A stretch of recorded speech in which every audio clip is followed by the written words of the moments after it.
حضرت مولانا طارق جمیل صاحب کا واقعہ ہے.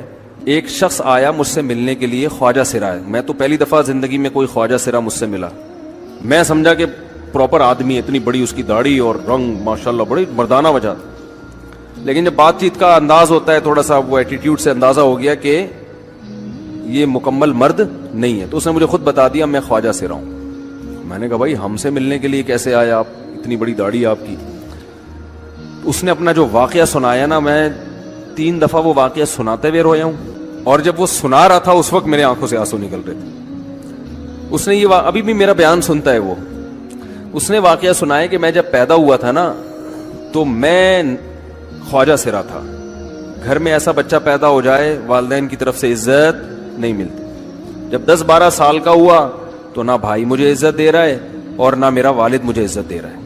میں بھائی کے ساتھ کہتا ہوں مجھے باہر لے کے جاؤ تو وہ کہتے ہیں لوگ میرا مذاق اڑائیں گے تمہیں دیکھ کے. ظاہر ہے اس کی حرکتیں تھوڑی زنانہ لڑکیوں والی حرکتیں ہوتی ہیں, اور والد بھی کہیں محفلوں میں نہیں لے کے جا رہے, ایک مذاق اڑایا جاتا ہے.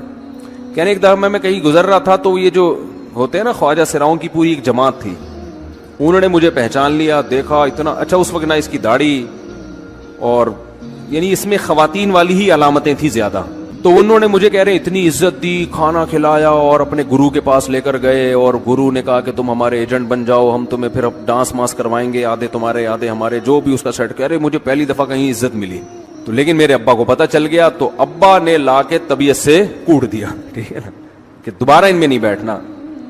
ٹھیک ہے ہم نے توبہ کر لی, بھائی یہ برے لوگ ہیں, ڈانس ماس اچھی چیز نہیں ہے, ٹھیک ہے.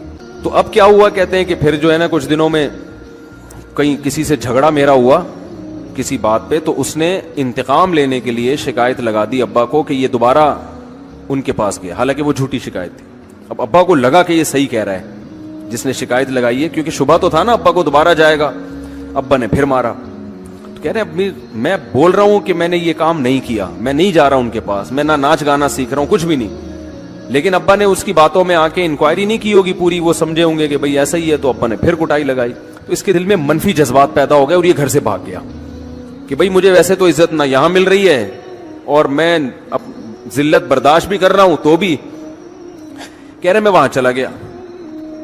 تو جب میں وہاں گیا ہوں نا خواجہ سراؤں کے ہاں, تو وہی گرو اور ڈانس, اور پھر اس نے مشہور کچھ ایکٹروں کے نام بتائے جن کے ساتھ ہم ڈانس کرتے تھے, اور پیسے آنا شروع ہو گئے, آدھے گرو کی جیب میں آدھے ہماری, اور ہٹو بچوں. لیکن ظاہر ہے یہ کوئی عزت دار راستہ تو نہیں ہے نا.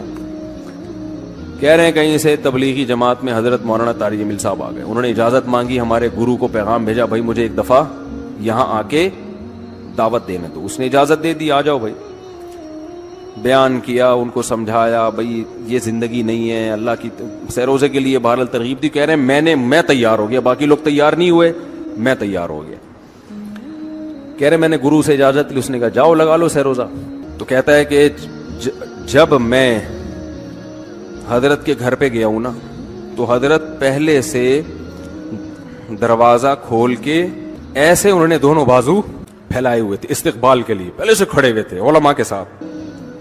کہتے اتنے مشہور آدمی, اتنی بڑی سیلیبریٹی, اور اتنے بڑے بڑے علماء, ان کی پگڑیاں, ان کے اتنا خوبصورت لباس, جو خود عزت دار لوگ ہیں. کہہ رہے ایسے جو ہے نا میرے استقبال کے لیے دونوں بازو پھیلا کر کھڑے ہوئے, اور ایسے مجھے بیٹا بنا کے نہ اپنے سینے سے لگایا کہ تو میرا بیٹا ہے. کہہ رہے خدا کی قسم مجھے زندگی میں پہلی مرتبہ ایسی عزت ملی مجھے کسی سے, اور اس عزت دینے میں مولانا کا کوئی مفاد, بولو بھائی, کچھ بھی, بلکہ ذلت ہوگی نا. لوگ کہتے ہیں خواجہ سرا کو بیٹا بنایا ہوا ہے, اور اس وقت تو اس میں بیچارے میں کچھ زنانہ سی علامتیں بھی تھیں. تو خواجہ سرا کو کیا دے رہے ہیں, عزت دے رہے ہیں.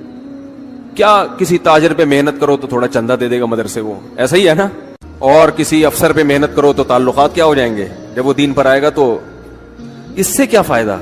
اس کو تو باپ ایسے ان لوگوں کو ریجیکٹ کر دیتے ہیں, بھائی اپنانے سے. کہہ رہے مجھے یہ اپنا رہے ہیں, ایسے سینے سے لگایا انہوں نے, اور مجھے سہروزے کی جماعت میں اپنے ساتھ لے کر گئے, کھلاتے تھے, بڑا خیال رکھوایا میرا. کہہ رہے اس کے بعد پھر میں نے گرو سے اجازت لی. وہ گرو چھوڑتے تھوڑی, ان کو پیسے ویسے دیے, جان چھڑائی نا, وہ بھی غلامی کی طرح نکلنا پڑتا ہے.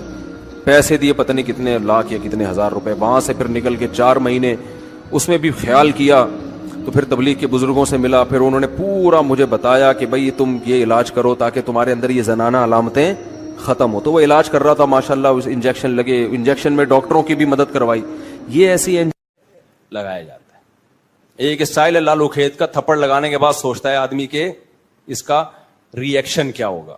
تو مشرک کیا کرتا ہے, الفاظ کے بکھیڑوں میں الجھاتا ہے. آپ یہ آج کل یہ منجن بہت بک رہا ہے, بہت زیادہ بک رہا ہے یہ منجن. وہی میں بار بار کہتا ہوں نا, فرقہ واریت کے خلاف. میں کس کے خلاف ہوں؟ فرقہ واریت کے خلاف. لوگ کہتے ہیں ویل ڈن, یہ بندہ ہے نہ حنفی ہے نہ شافی ہے نہ دیوبندی ہے نہ بریلوی ہے نہ شیعہ ہے نہ سنی ہے, واہ واہ. کام کیا ہو رہا ہے؟ نیا فرقہ لانچ.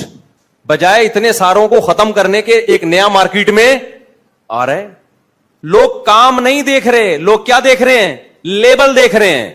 تو بھائی ہم تو یہی چیخ چیخ کے تھک گئے, اللہ کے بندو لیبل مت دیکھو, کام دیکھو. دیکھو تبلیغ والے فرقہ واریت کے خلاف ہیں, کام سے پتہ چلتا ہے خلاف ہیں.